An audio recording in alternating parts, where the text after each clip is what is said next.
అవ్వ తాతల ముఖంలో చిరునవ్వును చూడాలని ఆరాటపడుతూ మనవల్లగా మనవడుగా ఇంటికే వచ్చి చిక్కటి చిరునవ్వులతో వాలంటీర్లను అందించే పెన్షన్ అంటే జరిగింది చేసినది మీ జగన్ ఈ 58 నెలల్లోనే.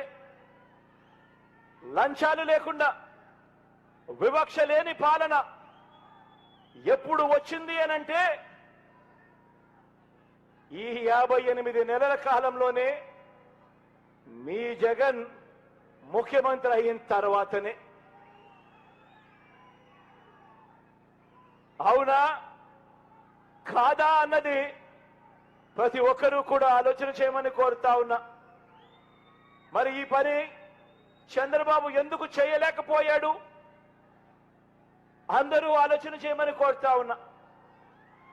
పౌర సేవలు మన ప్రభుత్వంలో ఎలా మారాయో మీరే చూడండి, మీరే గమనించండి అని కోరుతా ఉన్నా.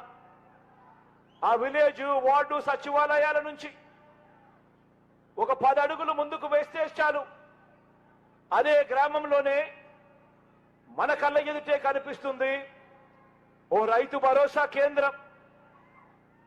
అదే గ్రామంలో మరో 4 అడుగులు ముందుకు వేస్తే నాడు నేడుతో మారిన ఇంగ్లీష్ మీడియం స్కూళ్లు కనిపిస్తాయి.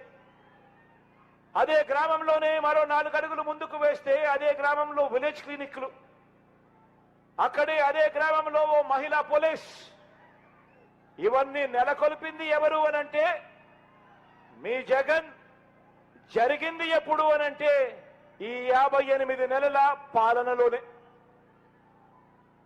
పౌర సేవల్లో ఏది కావాలన్నా అంటే బర్త్ సర్టిఫికేట్ కావచ్చు, పెన్షన్ కావచ్చు, రేషన్ కావచ్చు, ప్రభుత్వ పథకాలు కావచ్చు, ఇంటింటికి వెళ్ళి తలుపు తట్టి అందిస్తా ఉన్న పాలన ఎప్పుడు వచ్చింది అనంటే అది ఈ 58 నెలల కాలంలోనే మీ బిడ్డ ముఖ్యమంత్రి స్థానంలో కూర్చున్న తర్వాతనే. అవునా కాదా? అవునా కాదా?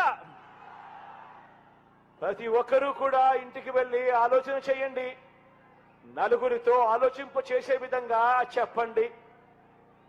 2,70,000 కోట్ల రూపాయలు, ₹1,00,000 కాదు, 10 లక్షల రూపాయలు కాదు, ఏకంగా 2,70,000 కోట్ల రూపాయలు బటన్ నొక్కి నా అక్క చెల్లెమ్మల కుటుంబాల ఖాతాల్లోకి ఒక్క పైసా కూడా లంచం లేకుండా, ఎక్కడా కూడా వివక్ష లేకుండా అర్హులందరికీ కూడా పథకాలు అందించినది.